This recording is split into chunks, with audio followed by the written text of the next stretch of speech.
안녕하세요. 저는 전산학부 박사과정 박성준이라고 하고요. 오늘 굉장히 제가 존경하는 교수님들과 같은 자리에서 발표를 할 수 있게 돼서 굉장히 영광이라고 생각을 하고 있습니다. 그래서 오늘 제가 말씀드리고 싶은 내용은 사실 자연어 처리에 대한 일반적인 얘기라기보다는 그러니까 AI 혹은 뭐 기계학습이라는 방법을 바탕으로 하는 자연언어 처리 방법을 이제 멘탈 헬스 분야에 이제 적용을 해봤던 시도들을 이제 보여드리고 싶고 이제 소개해드리고 싶어서 이제 이렇게 준비를 하게 됐는데, 근데 저는 이제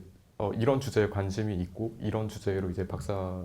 연구를 계속 진행하고 있고, 그리고 그 이유는 이제 이유 중에 하나는 이제 제가 이제 학부나 석사는 이제 사실 CS가 아닌 심리학 베이스라서 이런 연구에 계속 그 점부터 관심을 갖고 있기 때문이기도 합니다. 그래서 사실 자연언어 처리 혹은 그리고 멘탈 헬스 이거 각각에 대해서도 사실 할 수 있는 얘기가 굉장히 많겠지만 이제 시간이 제한되어 있기 때문에, 그리고 그래서 어떻게 내용을 구성을 해봤냐면, 그래서 일단 이제 요새 이제 자연 언어 처리 분야에서 유행하고 있는 방법, 이제 접근법이 이런 게 있는데, 이제 이거를 이제 뭔가 멘탈 헬스 분야에 이제 적용을 해보려는 시도는 이제 이런 게 있었고 이런 결과까지 나올 수 있다라는 거를 이제 소개를 드리도록 하겠습니다. 그래서 아까 발표 초반에 그 오현 교수님께서 잠깐 소개를 해주셨지만, 이제 오픈 AI에서 발표한 이제 GPT-2라는 모델이 있습니다. 그래서 사실 모델 이름은 그렇게 중요한 건 아니고, 이제 이 모델은 이제 주로 이제 랭귀지 모델 중에 하나로, 이제 유명한 랭귀지 모델 중에 하나로 알려져 있는데, 근데 사실 이 모델이 이슈가 됐던 이유는, 그러니까 이 모델은 이제 학습한 걸 토대로 이제 어떤 주어진 텍스트 인풋이 있을 때 이 텍스트 인풋을 바탕으로 이제 계속 글을 이어 나가면서 쓸 수 있는 뭐 이제 능력을 갖고 있어요. 근데 이제 이 모델이 글을 지나치게 잘 쓰다 보니까 이제 이런 모델을 활용했을 때 어, 뭔가 굉장히 아주 저렴한 값으로 뭐 페이크 뉴스를 생성을 한다거나 이제 이 모델이 악용할 수 있는 여지가 있다고 사람들이 봤었기 때문에 이게 작년부터 올해 초까지 굉장히 이슈가 됐던 모델 중에 하나입니다. 그래서 이거는 그 오픈 AI가 이 모델의 데모로서 실제로 이제 공개했던 예시를 하나 가져와 봤는데, 그래서 이제 그 위에 있는 파란색이 이제 이 모델의 인풋으로 주는 문장이고, 그래서 아래에 있는 저 긴 텍스트가 이 모델이 생성해낸 일종의 패러그래프라고 보시면 되겠습니다. 그래서 모델의 인풋을 이제 recycling is good for the world라고 이제 줬는데, 이제 이 모델은 자기가 학습한 내용을 토대로 이제 저 문장에 대한 이제 굉장히 반하는 이제 그 재활용은 이제 전혀 이제 세상을 위해서 이제 쓸데가 없는 일이다라는 거를 굉장히 컨시스턴트하게 뭐 근거를 대가면서까지 이제 주장을 하고 있습니다. 그래서 뭐 이런 사실은 이 예시가 굉장히 그런 뭐 페이크 뉴스 관련된 이슈를 불러일으키는 큰 역할을 했다고 생각을 하고 있는데, 사실은 이 모델은 뭐 여기에 굉장히 무슨 뭐 그래서 뭐 이 모델이 뭔가 인간의 제너럴한 인텔리전스를 배웠다 뭐 이런 얘기를 하고 싶다기보다는 그냥 이 모델은 굉장히 단순한 태스크를 통해서 학습이 됐습니다. 사실 이제 주어진 어떤 굉장히 큰 양의 텍스트가 있을 때 이제 어떤 주어진 문장이 이만큼 있으면 그 다음 단어를 예측하는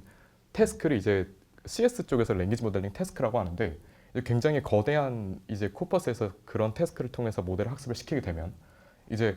일반적인 우리가 언어를 사용할 때 그 언어가 전개되는 방식을 이제 학습을 할 수 있게 되기 때문에,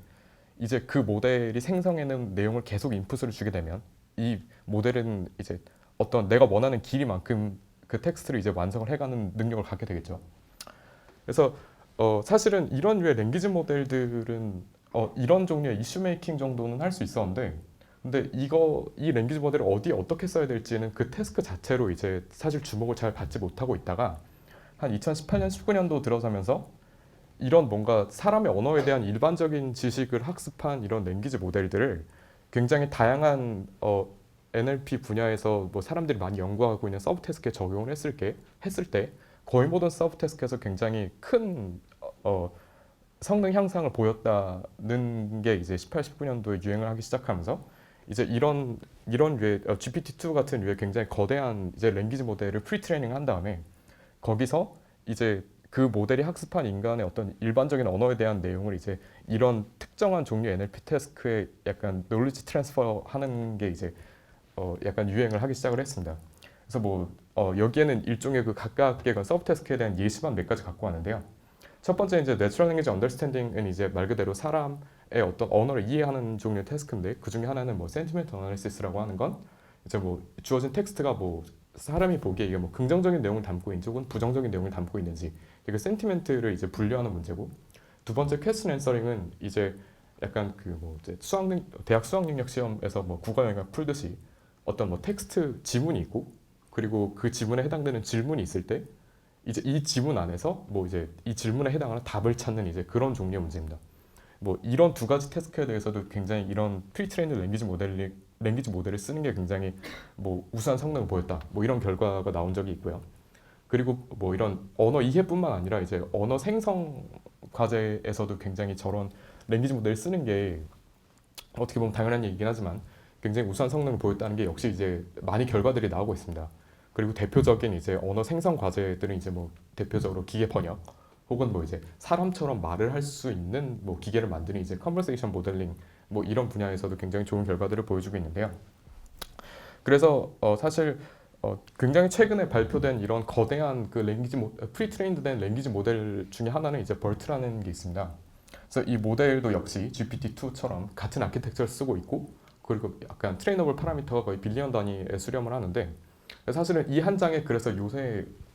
대다수의 NLP 연구들이 택하고 있는 접근 방식이 거의 이 한 장에 다 요약이 돼 있다고 볼 수 있을 것 같은데요. 그래서 이런 굉장히 거대한 여기 지금 보시면 이 벌트라는 이제 거대한 이제 셀프 어텐션 베이스의 그 모델을 가지고서 그리고 굉장히 거대한 이제 코퍼스를 바탕으로 이제 뭐 이건 위키피디아가 될 수도 있고 이제 벌트 같은 경우는 구글 북 코퍼스라고 해서 그 굉장히 엄청나게 많은 수의 책에 있는 텍스트를 전부 다 학습을 했는데, 그래서 이런 텍스트들에서 그 다음 단어를 예측하는 이제 단순한 태스크를 바탕으로 이 모델을 학습한 다음에 그러면 이제 이 모델은 이제 뭐 세미 슈퍼바이즈 러닝 기반으로 이제 이 학습된 모델 파라미터를 그대로 가져와서 이제 내가 풀고 싶어하는 NLP의 특정 태스크의 데이터셋이 뭐 적은 양이 있을 때 이 적은 양의 데이터셋을 가지고 이 거대한 랭귀지 모델을 튜닝만 하는 것만으로도 굉장히 좋은 성능을 낸다라는 게 대다수의 NLP 태스크가 요새 택하고 있는 접근 방식이기도 합니다. 그래서 네. 그래서 아주 간단하게 뭐 한 3분, 5분에 걸쳐서 이제 요새 NLP에서는 이런 접근법이 많이 쓰인다는 걸 소개해 드렸는데, 사실은 뭐 여기에서 디테일을 말씀드리고 싶은 게 아니라, 그래서 이제 저는 이제 이런 류의 어떤 최근에 굉장히 유행하는 방식이 있을 때 이걸 어떻게 이제 뭔가 멘탈 헬스에 도움이 될 만한 어플리케이션을 만들기 위해서 적용할 수 있을지, 그리고 이제 구체적으로 어디에 어떻게 적용해야 유의미한 결과를 할 수 있을지 이제 그런 고민들을 계속 하고 있는데, 그래서 이런 뭔가 거대한 프리트레인드 랭귀지 모델이 있을 때 그래서 이게 뭐 이제 사람의 그런 어떤 조금 건강한 멘탈 스테이트에 도움을 주기 위해서는 이제 이런 모델들이 어떤 휴먼이 제너레이트한 데이터셋에서 이 사람이 지금 하고 있는 생각 혹은 그런 이제 멘탈 스테이트를 정확하게 인퍼런스를 할 수 있어야 되고, 그리고 이걸 바탕으로 그리고 뭐 만약에 가능하다면 그리고 이런 모델들이 거꾸로 이 사람한테 이제 멘탈 스테이트에 좀 더 도움이 되는 방향으로 이끌어줄 수 있도록 이제 개입을 할 수 있으면 좋겠죠. 그래서 이제 제가 목표로 하는 바는 그래서 이런 뭔가 되게 좋은 성능을 잘 내는 이제 자연어 처리 모델들을 이제 가져와서 실제적으로 그냥 이론 연구 혹은 재미로만 끝나는 그런 뭐 심리 치료 내지는 멘탈 헬스 연구가 아니라 실용적인 그런 어떤 어플리케이션, 사이코테라피 어플리케이션에 쓰일 수 있는 연구를 이제 하려고 이제 열심히 이제 시도를 하고 있습니다. 그래서 이제 시간 관계상 오늘 소개드릴 수 있는 연구는 한 두 가지 정도가 있을 것 같은데요. 첫 번째는 이제 어떤 실제로 사람이 제너레이트한 텍스트에서 굉장히 그 정확하고 디테일한 감정을 인식하는 방법에 대한 이야기고요. 두 번째는 그래서 요새 유행하고 있는 것 중에 하나가 심리 상담을 이제 어떤 뭐 상담 센터에 가서 받는 게 아니라 그 핸드폰을 통해서 이제 온라인으로 텍스트로 받는 그런 그 온라인 심리 상담 서비스가 유행을 하고 있는데, 이제 그거를 이제 트레이닝 셋을 활용을 해서 그 이제 상담을 받으러 오는 내담자들이 하는 얘기를 이제 상담자의 관점에서 이제 내담자 요인, 그 상담자가 보는 관점에서 을 통해서 뭔가 얻게 되는 정보를 이제 내담자 요인이라고 부르는데, 그 이제 내담자 요인을 이제 어떻게 디텍트할 수 있는지 그런 거에 대한 얘기를 소개를 드리려고 합니다. 그래서 사실 근데 감정 인식 같은 경우는 굉장히 기존에 자연어 처리 연구하시는 분들이 많이 감정 인식, 텍스트에서 감정 인식을 하는 거를 많이 시도를 해왔던 분야이기도 한데요. 근데 이게 또 사이코테라피 분야에서 굉장히 중요한 가치를 갖는 이유는 사실 내가 어떤 뭐 안 좋은 일을 겪거나 해서 뭐 약간 부정적인 감정이 많이 들고 혹은 뭐 그럴 수 있잖아요. 그럴 때 내가 이 감정을 실제로 느끼고 있구나라는 그 감정을 내가 직접 레이블링 하는 것만으로도 굉장히 이모션 레귤레이션 효과가 있다는 게 많이 알려져 있습니다. 뿐만 아니라 요새 어, 뭐 AI가 발전을 하고 뭐 기계학습 기반 뭐 여러 가지 좋은 모델들이 많이 나오면서 이제 뭐 저 말고도 굉장히 다양한 사람들이 이제 심리 치료와 이런 AI를 결합하는 이제 하려는 이제 연구를 많이 하고 있는데 그 중에 이제 결합하기 되게 쉬운 포인트 중에 하나가 이제 다양한 심리 치료의 그런 전통 중에 이제 인지행동 치료라는 접근법이 있습니다. 그 인지행동 치료 접근법에서 이제 중요하게 여기는 것 중에 하나가 내가 매일매일 혹은 주기적으로 내 감정 상태가 어땠는지 트래킹을 하고 그 감정 상태를 뭐 요약을 한 다음에 내가 이때 어떻게 생각을 했었는지 내가 그 사건에 대해서 어떻게 받아들이고 있는지 이거를 잘 이해를 해보는 게 굉장히 치료에서 중요한 부분을 차지하고 있는데 이제 이런 부분에 응용할 수 있는 여지까지 갖고 있기 때문에 이제 감정 인식은 중요한 문제입니다. 근데 이제 주로 이제 기존의 그 자연어 처리 분야에서 감정인식이라는 건 사실은 이제 텍스트 분류 문제에 가깝 텍스트 분류 문제라고 보시면 됩니다. 그래서 사람은 현실에서 굉장히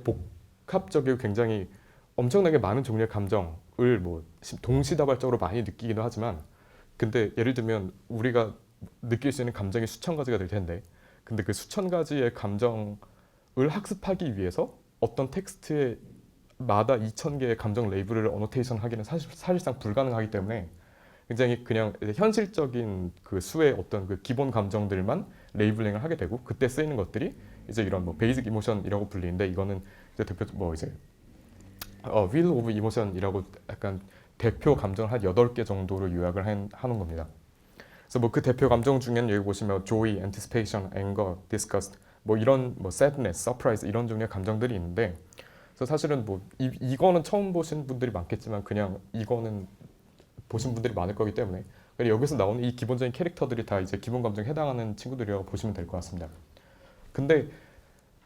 이런 기본 감정을 뭐 어노테이션된 데이터셋에서 이런 뭐 감정 인식하는 모델을 만들어도 사실상 그럼 그 모델이 할 수 있는 건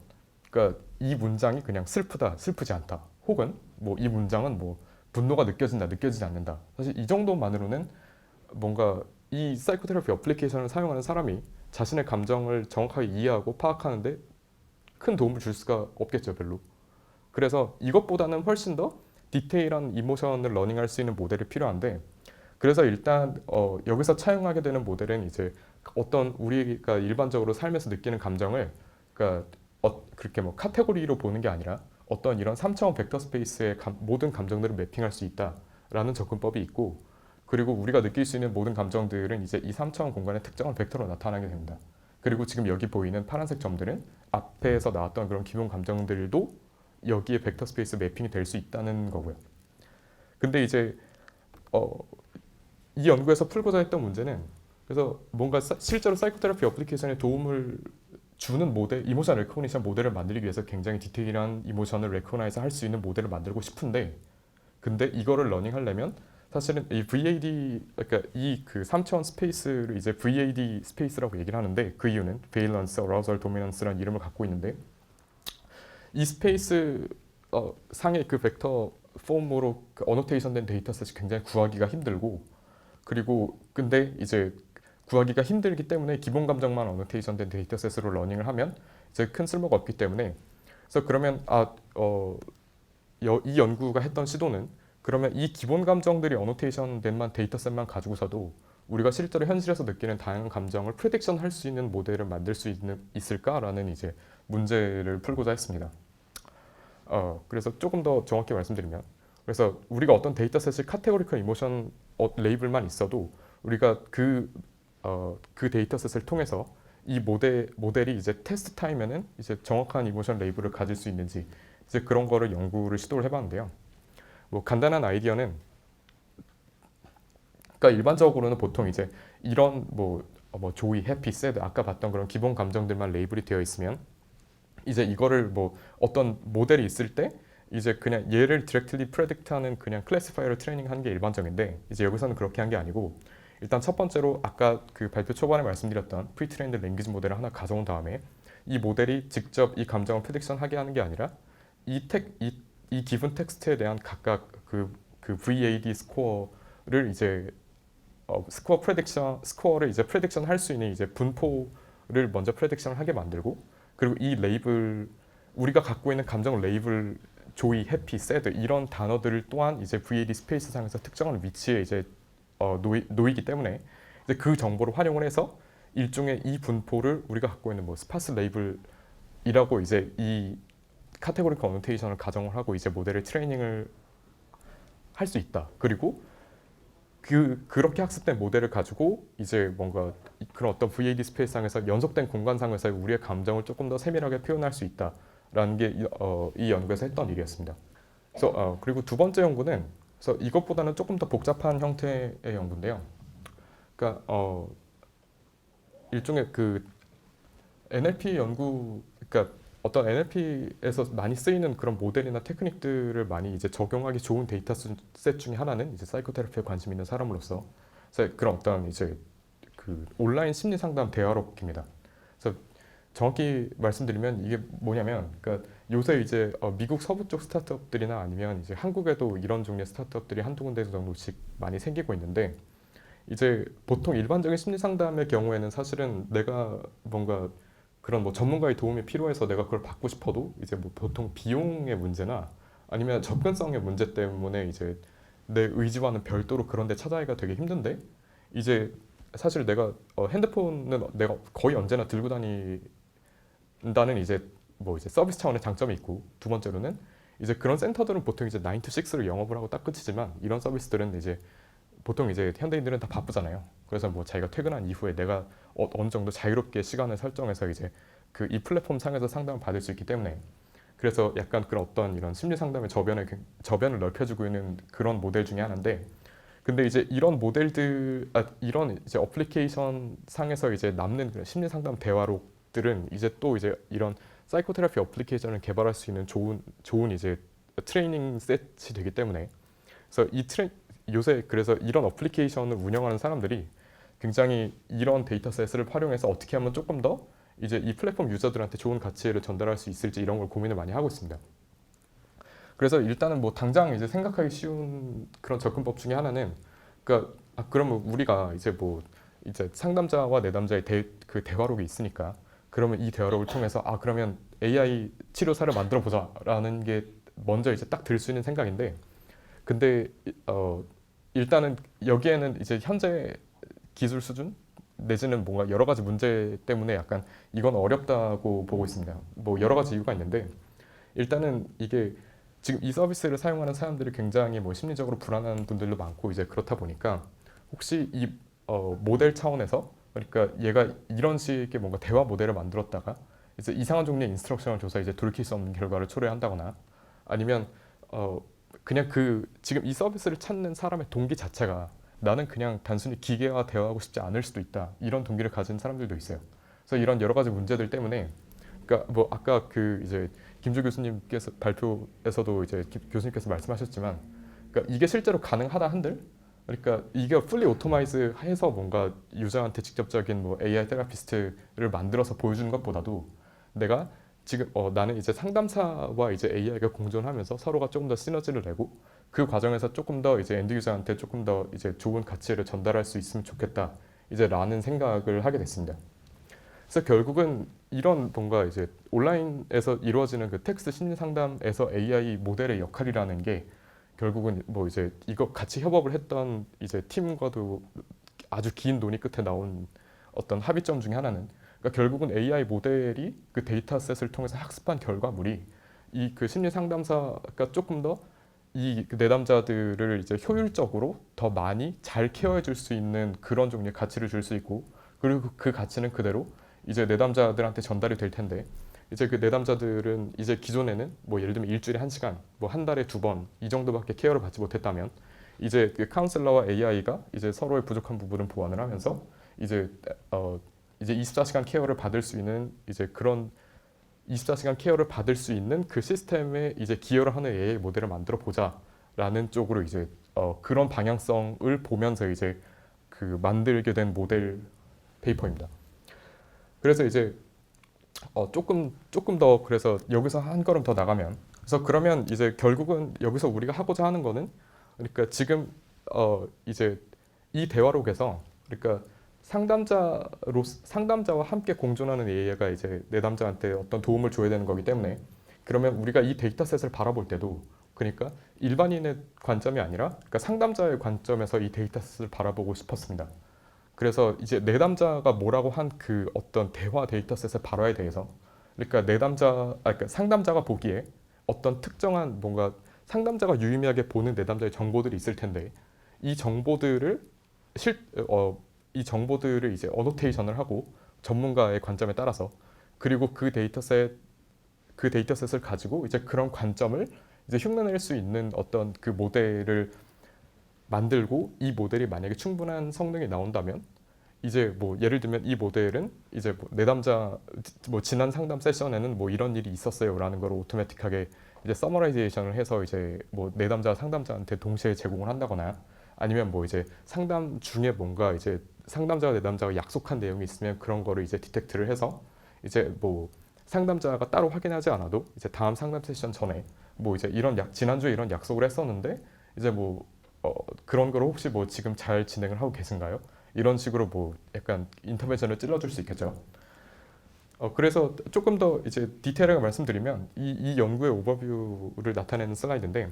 그러니까 처음에 우리가 텍스트 이제 온라인 심리 상담 대화록이 있을 때 이제 이거는 일단 원투원 컨버세이션이죠. 그래서 이쪽은 상담자의 대화가 있고 이쪽은 이제 내담자의 그 발화가 있는데, 그래서 우리가 관심을 갖고자 하는 거는 이제 이 내담자의 어떤 상담자한테 중요한 정보를 이제 여기에서 추출을 하는 거니까, 그러니까 이제 상담자가 주요하게 보는 이제 정보들이 뭘까라는 거를 이제 뭐 기존의 심리학 연구 방법론을 통해서 도출을 한 다음에 이제 크게 여기 이 정보는 총 다섯 가지 종류의 정보가 있다는 거를 이제 결론을 내리게 됐는데, 이제 첫 번째는 이제 약간 지금 내가 처한 상황이나 아니면 뭔가 지금 나에 대한 어떤 사실적 정보, 그리고 두 번째는 지금 내가 겪고 있는 어려움에 대한 약간 일화적인 경험, 그리고 세 번째는 그리고 지금 내가 그 어려움을 겪고 있기 때문에 지금 갖게 되는 어떤 감정 상태나 나의 그런 인지적인 왜곡, 그리고 네 번째는 그 상담 세션이 진행이 되면서 지금 내가 기존에 갖고 있었던 생각이나 감정이 어떻게 변화를 했는지, 이제 그리고 마지막은 그 상담 세션이 진행되면서 상담자와 내담자 사이의 약속 뭐 이런 걸 의미를 합니다. 근데 이런 것들은 이제 주로 이제 일반인들이 이 그 상담 대화록을 본다고 해서 그렇게 쉽게 추출하기가 어려운 거기 때문에, 그래서 일단 우리 갖고 있는 데이터셋 중에 일부를 이제 상담 세션을 직접 진행했었던 상담사분들을 섭외를 해서 이제 어노테이션을 하고 이제 모델을 트레이닝을 하려고 봤더니 여기서 이제 하나 이제 부딪혔었던 문제는, 그러니까 일단은 이런 류의 모델을 개발할 때는 절대로 데이터셋 사이즈가 클 수가 없어요. 그래서 이 어노테이션 된 대화록은 저희는 총 이제 100개 정도밖에 사용을 할 수가 없었고, 대신에 근데 이제 언레이블 된, 그러니까 레이블이 되지 않은 대신 이 대화록은 그것보다 상대적으로 많이 활용을 할 수 있는 상황인 거죠. 그래서 이제 그 우리가 갖고 있는 근데 레이블이 붙어 있는 데이터셋만 활용하기에는 너무 어려웠어서, 그래서 이제 약간 우리가 갖고 있는 데이터를 전부 다 풀리 활용을 하기 위해서 일종의 세미 슈퍼바이스 러닝 방식을 차용을 했다고 보시면 될 것 같은데, 그래서 일단은 이 아랫부분에 있는 것들은 그러니까 앞서 뭐 말씀하셨던 그런 뭐 벌트나 GPT류의 그런 일단 랭귀지 모델입니다. 근데 이 파트는 뭐 이제 상담사의 발화로만 트레이닝된 랭귀지 모델이고, 그리고 이 파트는 그리고 이제 내담자의 발화로만 이제 트레이닝되는 이제 랭귀지 모델인데, 이 두 파트는 사실 셀프 슈퍼바이즈 러닝으로 학습이 가능하기 때문에 레이블이 필요가 없죠. 그리고 이 각각의 랭귀지 모델을 이용을 해서, 그러니까 지금 이 기본적으로 갖고 있는 데이터셋은 대화니까, 그래서 이 두 개의 랭귀지 모델을 묶어줄 수 있는 이 좀 더 큰 범위의 컨버세이션 모델을 다시 한번 트레이닝을 하는데, 그래서 이걸 트레이닝을 뭐 그러면 얘 또한 이제 우리가 언레이블드 된 이제 데이터셋을 잘 활용할 수 있는 방법 중에 하나라고 생각을 했습니다. 그래서 애초에 그 대화에서, 그러니까 실제 대화 데이터셋에서는 상담자랑 내담자가 계속 대화를 하는데, 그럼 이런 상담자의 발화가 있을 때 그 내담자가 이렇게 대답을 했다라는 기록이 전부 다 남아 있다면, 이제 그 상담자의 대화를 인풋으로 주고 이제 내담자의 대화를 이제 내가 맞춰야 되는 그런 모델을 통해서 이제 네, 상담자 이 대화 모델을 트레이닝한 다음에, 그래서 우리가 갖고 있는 적은 류의 데이터셋으로 이제 아까 말씀드렸던 각각의 카테고리를 이제 러닝을 하는 모델을 만들면 기존의 그런 어떤 언레이블된 데이터셋을 활용하지 않았을 때보다 훨씬 더 좋은 성능을 낼 수 있었다. 그리고 이런 모델을 활용해서 조금 더 이제 내담자의 발화에서 조금 더 상담자가 보기에 중요한 정보를 더 잘 추출할 수 있었다. 이제 이런 연구를 이제 진행했었습니다. 그래서 뭐 조금 더 많은 얘기들을 할 수 있겠지만 시간 관계상 발표는 이제 여기서 마무리를 해야 될 것 같습니다. 감사합니다.